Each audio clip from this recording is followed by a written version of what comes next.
Parliament gets rare address from the leader of a country at war. Travellers seek compensation after sticky South Highway 1 mess, and summer's not quite here yet with heavy rain on the horizon. Te Maria, I'm Shuri Kinnear, and these are the latest New Zealand Herald headlines.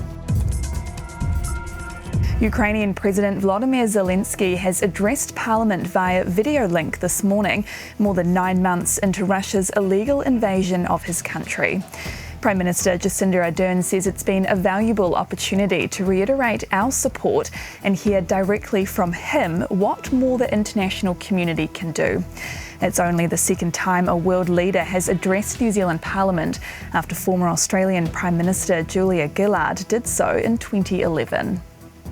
The health system is set to be billions of dollars better off with changes to smoking laws. The Smoke-Free Environments and Regulated Products Amendment Bill has passed its third reading in Parliament. The legislation slashes nicotine levels in tobacco products, reduces the number of tobacco retailers and bans sales to people born on or after January 1st, 2009. And we're 70 years now from when cigarettes were first identified as one of the leading causes of cancer. Aotearoa, New Zealand today passing this legislation is saying that we are going to stop the harm that tobacco causes. More than 50 people are seeking compensation after chip seal on a newly laid section of State Highway 1 north of Auckland peeled off and stuck to cars.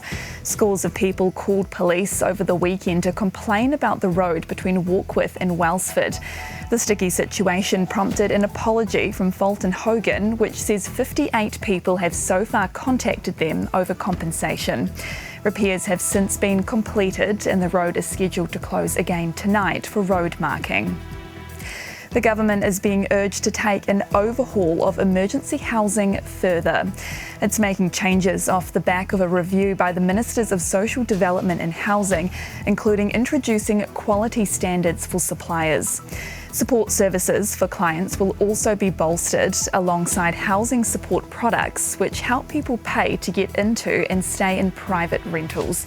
But Salvation Army social policy analyst Anna Ika says those grants will need to be doubled in some regions thanks to rising rent prices. One of the biggest issues that we have is the requirement for families in emergency housing to look for private rentals. That's creating a lot of stress. And heavy rain is on the way for Auckland and parts of the North Island today. A warning is in place for the Coromandel Peninsula, which could see up to 140 millimetres of rain with surface flooding and slips possible. There's also a heavy rain watch in place for Auckland, the Bay of Plenty, Rotorua, Gisborne and the Great Barrier Island from about 10 a.m. And those are the latest New Zealand Herald headlines. For more stories and to stay up to date, head to nzherald.co.nz. Kia pai te rā. Thanks for checking out our YouTube channel to stay up to date with all the latest news from the New Zealand Herald.